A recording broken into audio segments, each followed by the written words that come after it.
Welcome to CBN NewsWatch for Thursday, September 23rd, 2021. I'm Mark Martin. Coming up, the United States is dealing with record high crime rates over the last year. Our Brody Carter is here with the latest. Plus, millions of American workers are looking to refuse President Biden's vaccine mandate using religious exemptions. But we still receive calls with people asking, what are they able to do in light of their objections? The Supreme Court has made it very clear that religious convictions that merit protection are individual. Hear what some religious freedom legal advocates have to say.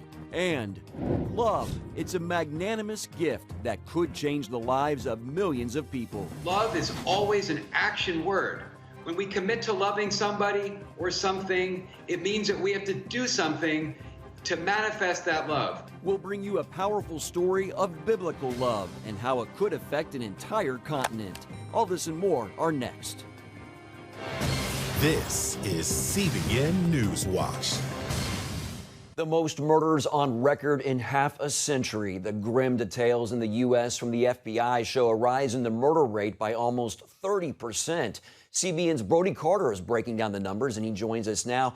Brody, where's the nation headed at this point? Well, Mark, right now, these early release data for 2020 is showing a very violent and turbulent year as we look at the data. In addition to lives lost to COVID, more than 21,000 people were murdered, with almost 5,000 more murders last year than in 2019. Now, the numbers are going up only, Mark. Murder was a national phenomenon last year, showing a 20% increase in every region of the country. 77% of reported murders were committed with a firearm. Now, that's the highest share ever reported. Reasons for the increase vary, from pandemic stressors, distrust in police after the murder of George Floyd, and a diminishing police force due to officers retrieving and actually retiring in droves. Now, Louisiana reported the highest murder rate for 32 years consecutively. Now, those numbers are slowly rising. U.S. murders are up 16% for the first 6 months this year. Chicago experiencing what church leaders are calling a spirit of violence. 61 people were shot across the city just last week, 9 of which died. Another 64 people were shot just that week prior. And the most tragic shootings occurring at K-12 schools, with 10 incidents last year. The most recent happening in Louisville, killing one student simply waiting for his bus. A vehicle drove by and fired shots into the group of kids, striking 2 of the children by gunfire. These kids are in combat. This is combat. This is a war zone down here. These kids deserve to live and grow and go to college, to go pick a trade. Whatever they want to do, they deserve to live and grow to do that. The violence has got to stop. The lag in crime stats is due to the FBI not publishing that data until 9 months after the end of the previous year. Now, that makes it difficult to track and report, especially during elevated periods of crime. Mark, back to you. All right, thank you, Brody. Now to some developing news. President Joe Biden's special envoy for Haiti, Ambassador Daniel FOOTE, resigned today. In his resignation letter received by Secretary of State Antony Blinken, he says he will not take part in the United States' inhumane, counterproductive decision to deport thousands of Haitian refugees. He says the Biden administration's approach to Haiti remains deeply flawed, and his recommendations have been ignored and dismissed. Right now, the governor of Texas has established what he calls a steel barrier, lining up a fleet of state vehicles, as you see there, to stop the surge of migrants. That, as 2 U.S. officials say many of the Haitian migrants in Del Rio, Texas, are being released into the U.S., which undercuts the Biden administration's public statements that thousands in the camp face immediate expulsion to Haiti. The Food and Drug Administration gave Pfizer the green light to administer booster shots to a segment of our population. The decision coming as millions of senior citizens and others at high risk for COVID-19 are now set to receive a 3rd shot of the company's vaccine. The FDA authorization means tens of millions of Americans will now be eligible for the 3rd jab. Among them, senior citizens if they've had their last shot at least 6 months ago, and those in high-risk jobs who are likely to get exposed to the virus. For example, healthcare workers, teachers, staff working at child daycares, grocery workers, and people living in homeless shelters and prisons. The CDC telling local and state health officials to hold off on giving the booster shot until they've signed off, which could come by week's end. Hopefully, Director Walensky will come out on Friday and give those final recommendations about who is at high risk and who exactly should be getting these booster shots, including those above the age of 65. For everyone else, we just need more data. People need to wait. Some health advisors are questioning the rationale for boosters and urging the CDC to wait at least another month before signing off. And those who got Moderna or Johnson & Johnson's shots will have to wait a few more weeks before the FDA can approve vaccine booster shots for those vaccines, something Dr. Anthony Fauci believes will eventually get FDA backing. I believe the correct regimen is going to be 2 doses at first and a few months later, a 3rd dose. For J&J, it'll be the first dose, followed a few months later by the 2nd dose. Meanwhile, President Biden is promising to buy 500 million doses of the Pfizer vaccine to donate for distribution around the world. Coming up, we'll have a look at the implications of President Biden's vaccine mandates and what's happening with people who are looking for religious exemptions. The White House is holding a second day of meetings with Democrats over budget differences. Officials say the discussions focus on advancing a $1 trillion bipartisan infrastructure bill, a $3.5 trillion domestic policy plan, and raising the debt ceiling. Here's a quick look now at a few other stories making headlines. People on the Spanish island of La Palma continue to deal with lava spewing from a volcano. This started Monday night after a 3.8 magnitude earthquake hit the area. As of now, the lava has destroyed 190 homes and forced the evacuation of 6,000 people. It's now moving toward the island's more populated coast and the Atlantic Ocean, which could cause more problems. The United States unemployment claims rose for a second straight week to 351,000 for the week ending September 18th. This is an increase of 16,000 over the previous week. New Jersey is the latest state to threaten to divest from Unilever over Ben & Jerry's boycott. Unilever announced in July it would not sell ice cream in Israeli settlement communities because it views them as occupied Palestinian territory. The New Jersey Division of Investment sent a letter to Unilever saying it reached a preliminary conclusion that the company's decision violated the state's law against Israel boycotts. And you can read more about this story at CBNNews.com. Christian author and speaker Josh McDowell is stopping ministry and speaking engagements because of words he spoke at a national meeting on Saturday. He released a statement on his Twitter account saying, "I made comments about race, the black family, and minorities that were wrong and hurt many people. It has become clear to me that I need to step back from my ministry and speaking engagements." Coming up, the vaccine mandate sparks debate across the country, especially when it comes to religious freedom and religious exemptions. President Biden's vaccine mandate created a dilemma for millions of American workers who want to refuse the shot based on their religious convictions. Religious exemption claims are being handled differently by different businesses.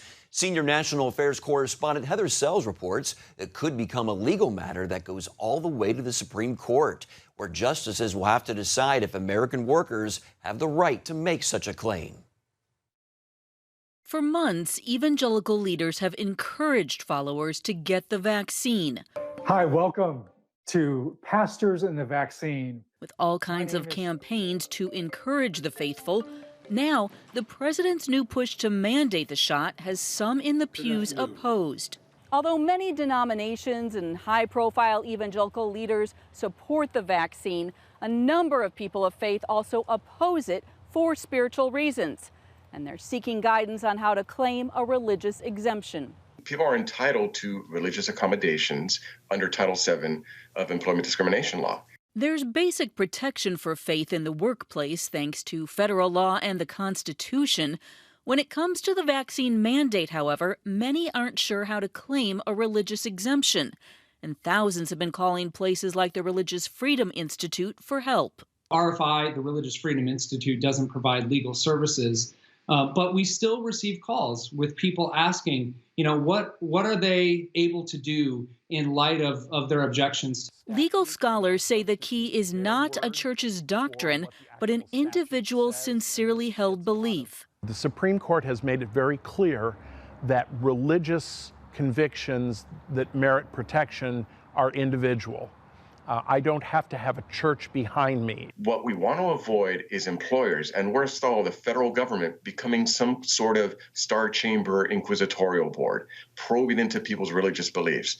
If a person says, these are my reasons, I disagree with abortion, sanctity of human life, I know that the aborted fetal cells are part of the testing, that should be it. That should be the case closed on whether or not they have a sincere belief.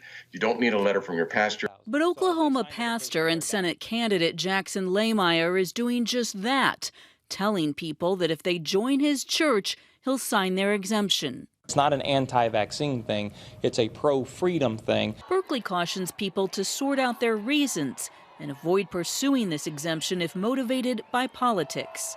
Religious exemptions are meant to be a remedy to a particular kind of issue, and just objecting to bad policy is not what religious exemptions are for. Still, in the months ahead, untold numbers could claim them.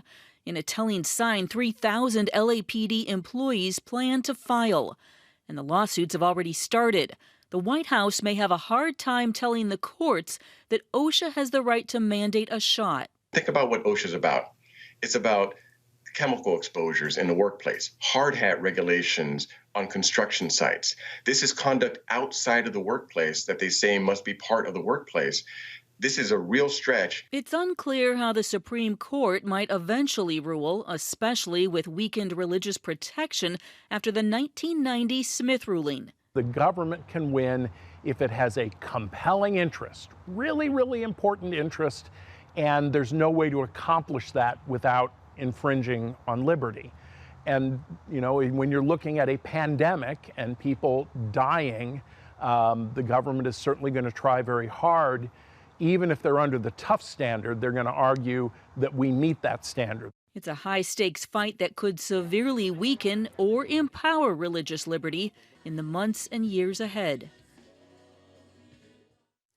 Our senior national affairs correspondent Heather Sells joins us now with more. Welcome, Heather. Thanks, Mark. Tell us about the calls that are coming into these religious freedom advocates. What are the people's main concerns? Yeah, well, a lot of calls are coming in, first of all, and it makes sense because we know that just for white evangelicals alone, 4 in 10 are not vaccinated. So, of course, if they have a mandate, they're going to be thinking about this. And so a lot of calls are coming into these religious freedom groups. In particular, Liberty Counsel has been getting 500 calls a day. And in addition to that, they are hosting attorney calls for people to call in, and they've been seeing 600 to 900 people a day. So there's tons of interest. People are really concerned if they oppose the vaccine for religious reasons, how they can legally do that. And apparently the reasons in most cases are the fetal cells, but also the attorneys at Liberty Counsel are telling me that people, the other religious reason they're giving are their bodies are the temple of God. They don't want to pollute them. So those are some of the main religious reasons that people have right now for opposing the vaccine. Yeah, talk a little bit more about the litigation involved. What kind of litigation are we seeing so far? Well, we're already seeing it, and we can expect it to continue. This is going to be in limbo for a while in the courts. The highest profile case right now is United Airlines. There are some employees there who've sued United over its vaccine mandate, and they say they're not making reasonable accommodations for people who have religious or medical objections. So that's a big one. We're also watching New York, where in the Northern District Court of New York, they've extended a temporary restraining order for healthcare workers. So they're trying to figure out if they can allow them religious exemptions in New York. And then in Maine, a federal judge will decide whether healthcare workers can opt out of the vaccine mandate there for religious reasons. And he is also asking for guidance in light of the Supreme Court and where they stand with respect to religious liberty right now. So I think we're going to see in the coming months this is very well going to end up at the Supreme Court. Southern Baptists are requiring their missionaries to get the vaccine. What can you tell us about that? Are they offering a religious exemption? Yeah, that's a really interesting case. So they've got about 3,600 people in the field, and they're saying you have to be vaccinated if you're going out to the field. And they, right now, I don't know if they're going to allow a religious exemption for their people or not. I've got a query in, but I did ask a religious freedom expert yesterday how that might shake out in court. And that's unclear, although there does seem to be some precedent for the employer, their religious beliefs coming ahead of their employees' religious beliefs. So really fascinating what's going to happen. Yeah, it sounds kind of complicated. How do you see other Christian organizations and churches handling this issue of a religious exemption? Well, right now, we know that IMB is probably the first mission organization to require the vaccine for its missionaries going out. We're not hearing of others. There may be some, but there doesn't seem to be. They seem to be the first. And we're not hearing a lot about mandates from religious organizations so far, but we are going to be following this up. It is worth noting that Ed Stetzer at Wheaton College, who's a Southern Baptist, called their decision on vaccines a common sense decision. And he said mission sending agencies from the U.S. have the real opportunity to be vaccinated, and they're going to places around the world that don't. So there's that vaccine inequity issue as well going on for missionaries. Yeah, what are the exemptions in addition to religious exemptions that people are interested in as far as not wanting the vaccine? Are there any other exemptions that you can talk about? Well, I think a big one would be medical. For various reasons, people have medical issues and they don't want the vaccine for that. There's also privacy is an interesting issue. Some people are just like, hey, I want the right to make decisions for myself. But I think religious and medical are the two that we're seeing the most of right now. Okay. Our senior national affairs correspondent, Heather Sells, thank you for your insights this morning. You're welcome. All right. Still ahead, a huge gift that could change the lives of millions of people. It's an inspiring story of biblical love right after this. Thanks for staying with NewsWatch. It has the potential to change healthcare across the continent of Africa, where Christian doctors are answering the call to help some of the greatest needs. George Thomas brings us the story of an amazing gift one couple is giving that's rooted in a biblical mandate and how it could affect an entire continent. Spend time with Mark and Erica Gerson, and you'll quickly discover their passion for helping those less fortunate is rooted in love. Love is always an action word. When we commit to loving somebody or something, it means that we have to do something to manifest that love. Mark is a New York-based entrepreneur and philanthropist. His wife, Erica, is a Jewish rabbi. The Gersons say the deep love for their faith compels them to give away millions of dollars of their personal wealth each year to fulfill their Jewish obligation to love the stranger. The Bible never tells us to love our children because it's something we will do without the Bible's help. We'll love our children even if nobody instructs us to do so. Yet the Bible tells us to love the stranger over and over again, 36 times, because loving the stranger is not something that comes naturally. It's not something that comes easily. The Gersons are putting the practice of loving the stranger by supporting the work of African Christians and missionary doctors across the African continent. When we learned some 20 years ago about the work of Christian missionary doctors in Africa and how they're sacrificing everything in order to serve the poor by bringing health care to those who otherwise wouldn't have it, we said, this is what it means to love the stranger. This week, the couple pledged a record $18 million, along with matching funds from the United Bank of Switzerland and others, to support the work of African Mission Healthcare, which he co-founded 11 years ago. This gift of at least $20 million, and hopefully the matching grant will make it much more than that, is going to transform African healthcare. It's going to enable us to build the systems, the infrastructure, the hospitals that will treat literally millions of patients now and into the future. CBN and the Gersons have partnered on several projects on the continent to provide quality, compassionate care to patients. African Mission Healthcare says this latest gift from Rabbi Erica and Mark Gerson is the largest private gift ever to Christian medical missions. They firmly believe the Bible verse in Malachi 3:10 that when you help the stranger, God will pour out his blessings. God says, test me. I believe it's the only test that God uses in the Bible. Is this, test me, give to charity, he says, and you will enjoy blessings yourself. And it is so true. No one has ever made a donation to serve the African poor by supporting Christian missionary physicians and regretted it. It has been the blessing of our life. It has been the blessing of Erica and my life to be able to partner with these sacred people, these doctors who are working in Africa in the name of their Christian faith to serve the poor. And it's something that we always want to do more of. George Thomas, CBN News. A nice positive story for you today. Well, coming up, another powerful story about the work of one journalist right here at CBN News being credited for literally saving the life of another brave journalist in a different part of the world.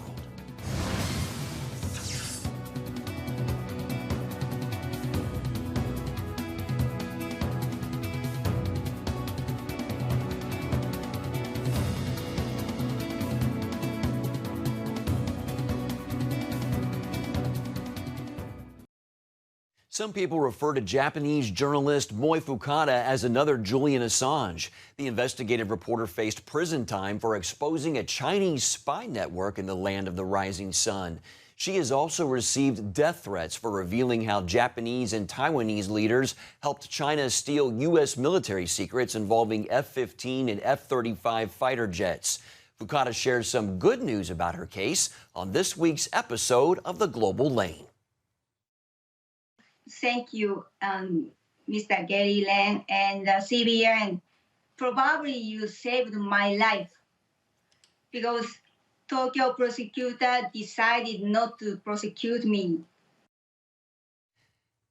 And you can hear more from Moi Fukada and find out why she is willing to risk her life to expose Chinese espionage and influence in Japan. It's on The Global Lane tonight at 8:30 Eastern on the CBN News Channel. And you can see it on the CBN News app as well.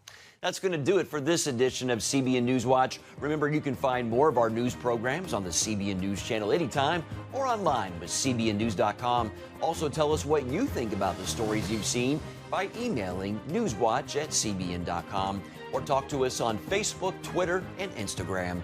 Hope you'll join us next time. Have a great day.